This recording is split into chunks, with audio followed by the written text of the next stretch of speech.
Welcome students. Today we are going to start with chemical properties of ethers. Okay. आता तुम्हाला माहिती आहे की इथर्सचा जो फॉर्म्युला जो आहे किंवा इथर्स आपण कशी डिनोट करतो तर ROR म्हणजे इथं ऑक्सिजन सेंटरला आहे आणि दोन अल्काइल ग्रुप आहेत. ओके.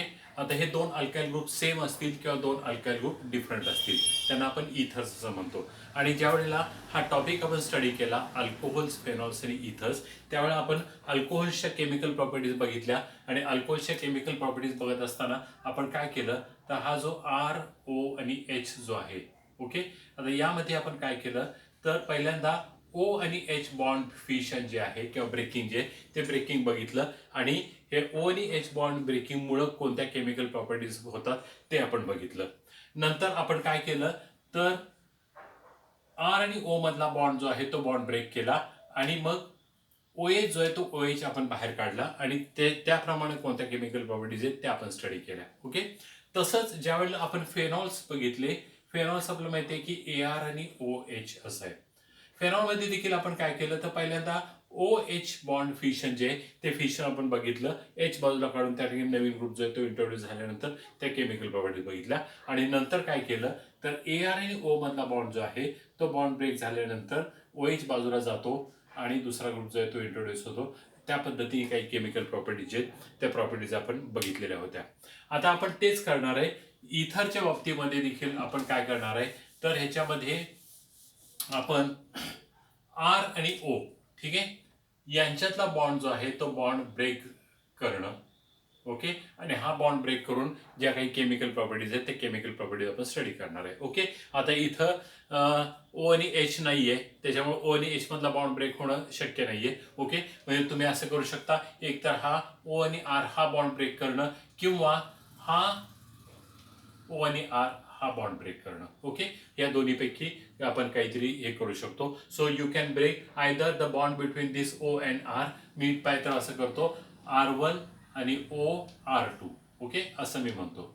म्हणजे मी आता असं म्हणू शकेन की either we can break the bond between R1 and O or we can break the bond between R2 and O. ठीक आहे. आणि मग बॉन्ड ब्रेकिंग झाल्यानंतर ज्या काही केमिकल प्रॉपर्टीज आहेत त्या आपल्याला स्टडी करायचे आहेत. त्यामध्ये आपण काही केमिकल प्रॉपर्टी आपण ज्या स्टडी करणार आहे ते इथं मी मेन्शन करून ठेवले.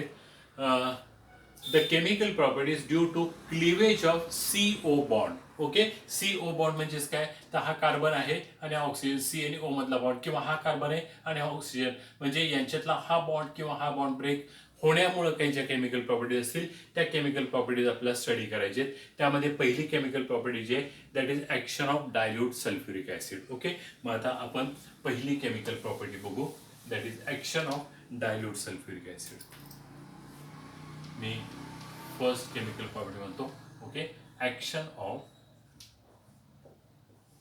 Dilute sulphuric acid.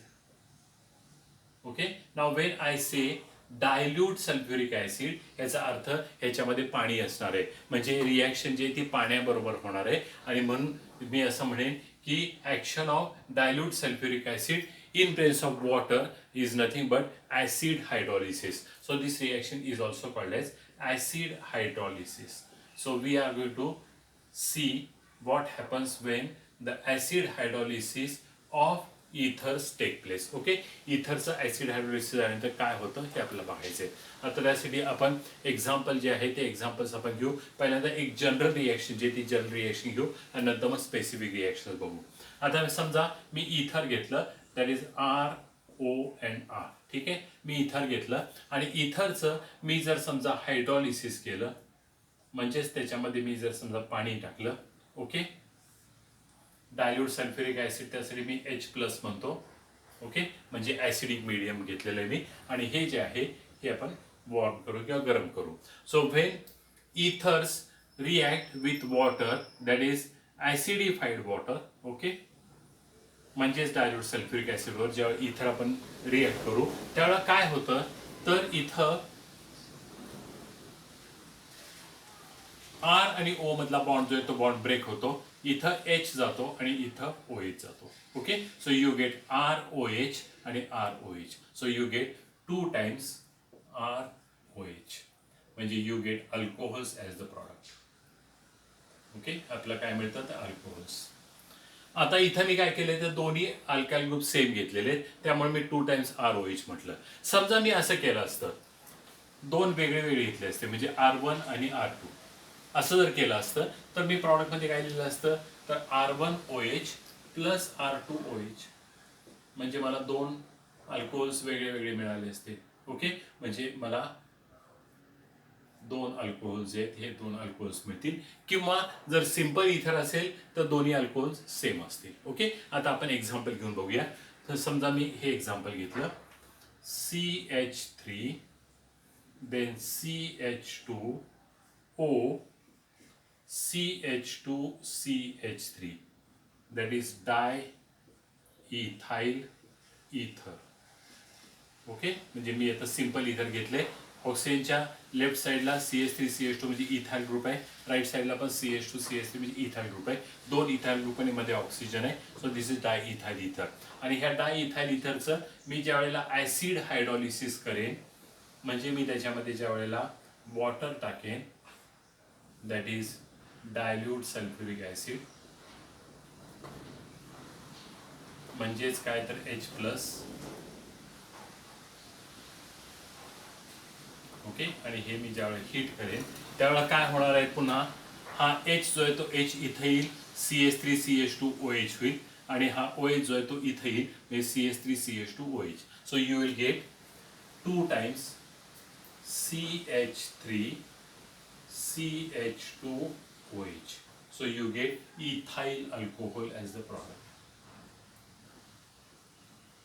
So when ethers undergo acid hydrolysis, we get alcohols as the product. Okay, आणि इथं बॉन्ड फिशन जे झालेलं आहे ते कशामुळे झालं आहे तर ह्या C आणि O मध्ये बॉन्ड फिशन झालंय. किंवा तुम्ही इकडे देखील दाखवू शकता. इथं जर दाखवलं तर इकडं OH होईल. ओके, आणि इकडे जो आहे तर हा O इकडे आल्यामुळे इथं ROHS होऊन जाईल. ओके, म्हणजे थोडक्यात काय तर इथरचं जेव्हा ऍसिड हायड्रोलिसिस होतं तेव्हा तुम्हाला अल्कोहोल जे ते अल्कोहोल्स मिळतील. आता मी इथं सिंपल इथर दाखवलं होतं. समजा मी मिक्स्ड इथर घेतलं, उदाहरणार्थ समजा मी असं केलं, CH3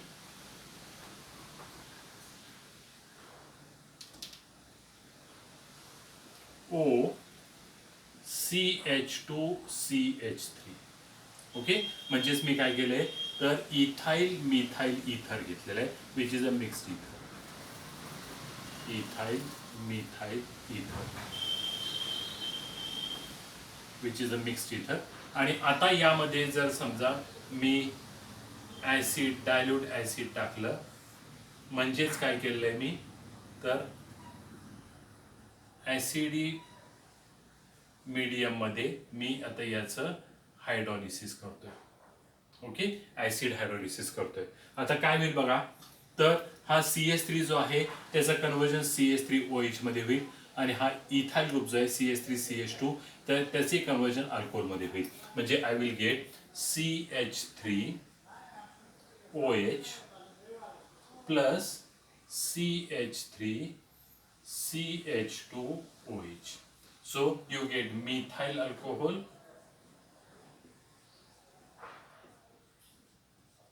plus you get ethyl alcohol.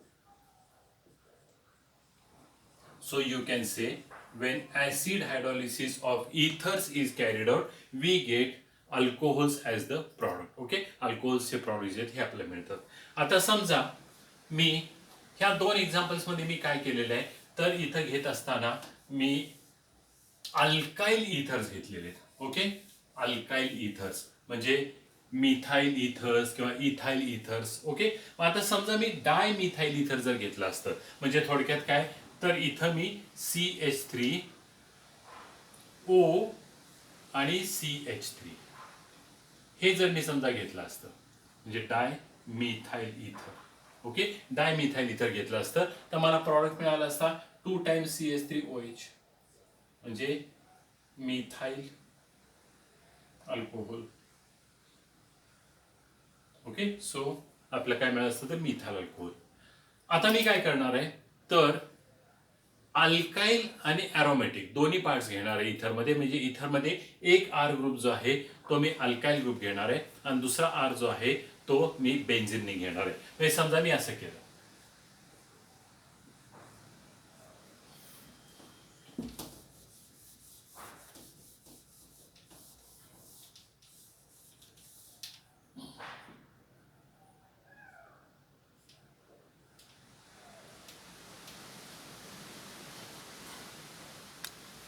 Okay, म्हणजे मी मिथाइल फिनाइल इथर घेतलंय. Okay, so I have taken methyl phenyl इथर, की जिथं आपल्याला एक मिथाइल ग्रुप आहे आणि दुसरा जो आहे तो ॲरोमॅटिक पार्ट आहे, मिथाइल फिनाइल इथर. ओके, हे जर समजा मी घेतलं आणि आता जर समजा मी याच्यामध्ये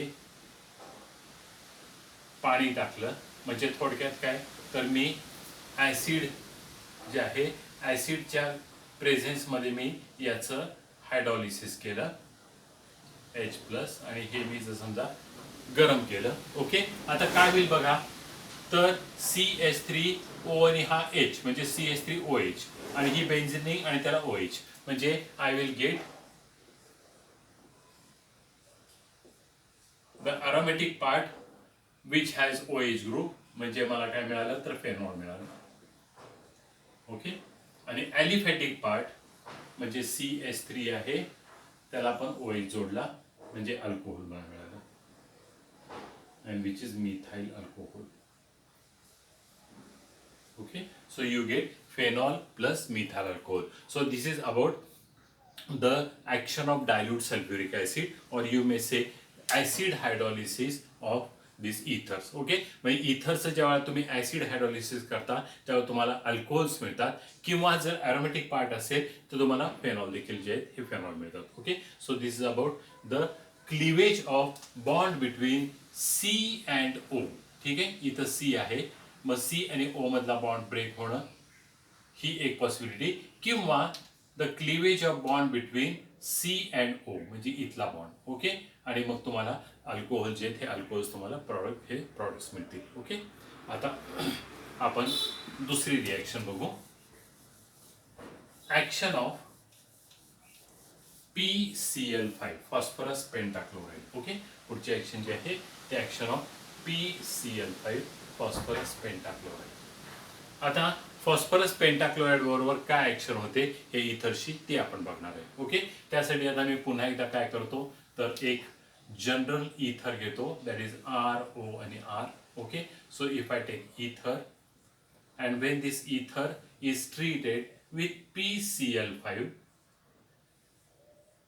ओके, PCl5 बरोबर ज्यावेळेला मी हे ट्रीट करू त्यावेळेला काय होतं, तर आपल्याला माहिती आहे की फॉस्फरस आहे आणि 5 क्लोरीन आहेत. ओके, आता काय होतं, तर एक Cl जो आहे तो Cl या R ग्रुपला दिला जातो. ओके, दुसरा Cl जो आहे तो या R ग्रुपला दिला जातो, आणि मग हा ऑक्सिजन जो आहे तो ऑक्सिजन फॉस्फरसकडे जाईल, म्हणजे यू गेट RCl. ओके, किती तर 2 टाइम्स. ओके, RCl 2 टाइम्स, आणि प्लस काय होईल तर हा P, नंतर हा O आणि Cl किती शिल्लक राहिले तर 3, that is POCl3 phosphoryl chloride. Okay, so you get alkyl chloride as the product. Okay, so you get alkyl chloride. आणि मग आता समजा इथं इथर्समध्ये हे दोन R ग्रुप जर वेगळे वेगळे असतील, म्हणजे R1 आणि R2 असं जर असेल, तर प्रॉडक्टमध्ये काय होईल तर 2 टाइम्सच्या ऐवजी हे R1Cl प्लस R2Cl, म्हणजे दोन्हीच्या दोन्ही अल्काइल ग्रुप जे आहेत त्यांचं कन्व्हर्जन जे आहे हे कशामध्ये होईल तर क्लोराइडमध्ये होईल. ओके, आणि आता आपण स्पेसिफिक रिएक्शन्स बघू. पहिल्यांदा आपण असं करूया, डायमिथाइल इथर घेऊ, that is CH3 then O and CH3. Okay, dimethyl ether घेतलं आणि ते जे आहे ते PCl5 बरोबर ट्रीट केलं. ओके, आता काय होईल बघा, तर एका मिथाइल ग्रुपचं कन्व्हर्जन क्लोराइडमध्ये होईल म्हणजे मिथाइल क्लोराइड. ओके, दुसऱ्या मिथाइल ग्रुपचं पण रूपांतर क्लोराइडमध्ये होईल म्हणजे CH3Cl, आणि शिल्लक काय राहिलं तर POCl3.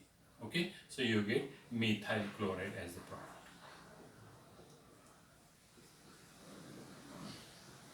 Okay, you get methyl chloride.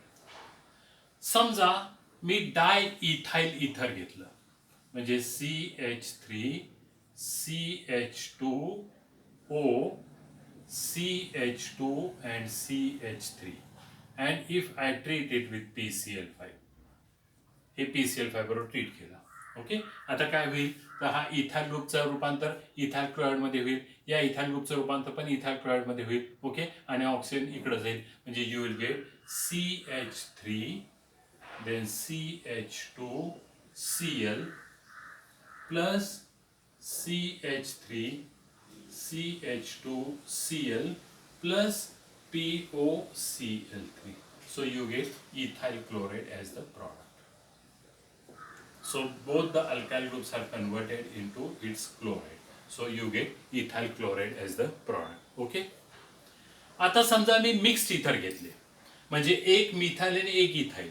Okay, असं केलं आणि ते पीसीएल फायबरवर ट्रीट केलं, तर एक मिथाइल क्लोराइड मिळेल आणि दुसरं इथाइल क्लोराइड मिळेल. म्हणजे समजा मी असं केलं CH3O CH2CH3. ओके, म्हणजे मी काय केलंय तर इथाइल मिथाइल इथर घेतलंय आणि आता यामध्ये जर समजा मी PCl5 टाकलं. ओके, आता एका अल्काइल ग्रुपचं रूपांतर क्लोराइड मध्ये होईल म्हणजे CH3Cl होईल, दुसऱ्या अल्काइल ग्रुपचे क्लोराइड मध्ये होईल CH3CH2Cl होईल. ओके, आणि हा P जो आहे, हा O जो आहे, हा P कडे जाईल, म्हणजे you will get CH3Cl plus CH3CH2Cl plus POCl3. So you get methyl chloride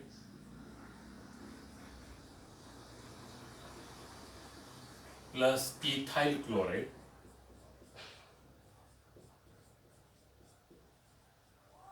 आणि प्लस काय होईल तर POCl3. ओके, तसंच आता मी अरोमॅटिक पार्ट आणि अल्काइल पार्ट यांचं कॉम्बिनेशन करून इथर जर मी तयार केलं, म्हणजे मी अल्काइल आराइल इथर जर समजा मी घेतलं. ओके, म्हणजे थोडक्यात काय तर ही बेन्झिन रिंग. ओके, आणि या बेन्झिन रिंगला जर मी समजा O आणि CH3 जर जोडला. ओके, म्हणजेच काय तर मिथाइल फिनाइल इथर हे जर मी घेतलं आणि यामध्ये जर समजा मी PCl5 टाकलं, फॉस्फरस पेंटाक्लोराइड. ओके, आता काय होईल तर एका बेन्झिन रिंगचा हा आहे, याला Cl येईल. ओके, नंतर ह्या CH ला Cl येईल आणि हा O बाजूला निघून जाईल, म्हणजे you will get the product that is chlorobenzene plus CH3Cl. Okay, म्हणजे मिथाइल क्लोराइड. ओके, आणि प्लस काय होईल तर POCl3. म्हणजेच काय तर ज्या वेळेला आपण इथं PCl5 बरोबर ट्रीट करतो त्यावेळेला आपल्याला माहिती आहे की हा जो ऑक्सिजन जो आहे तो ऑक्सिजन निघून जातो, दोन्ही अल्काइल ग्रुपचं कन्व्हर्जन जे आहे ते क्लोराइड मध्ये होतं आणि हा ऑक्सिजन ह्या फॉस्फरस बरोबर POCl3 म्हणून निघून जातो. Okay, so this is about action of PCl5 on ethers, simple ethers. Okay, as well as mixed ethers, as well as alkyl aryl ethers. Okay, अशा पद्धतीने आपल्याला हा प्रॉडक्ट जो आहे हा प्रॉडक्ट मिळतो. आता आपल्या नेक्स्ट लेक्चरमध्ये आपण हायड्रो आयोडिक ॲसिडची ॲक्शन जी आहे ती ॲक्शन आपण इथर्सवर कशी होते हे आपण बघणार आहे. Okay, thank you very much.